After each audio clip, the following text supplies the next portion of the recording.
tracking and managing unmapped investments. Finding it difficult to track and manage all your investments? HDFC Bank SmartWealth App has made it all simple.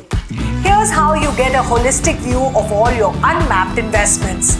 Log in to SmartWealth and visit the dashboard. Go to the Holdings tab. Under the Mutual Fund section, click on Review. To map, select each holding and click on the Edit button under Tag to SmartJar. HDFC Bank SmartWealth App helps you keep your portfolio on track. If it needs attention, then it's easy to do that.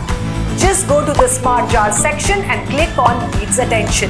Select Rebalance Now, choose SIP or lump sum or both.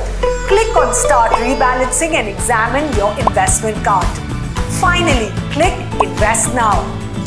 Now all your unmapped investments are set up to realize your dreams. Curious to know what is Digi Passbook feature of SmartWealth? Find it in the next video.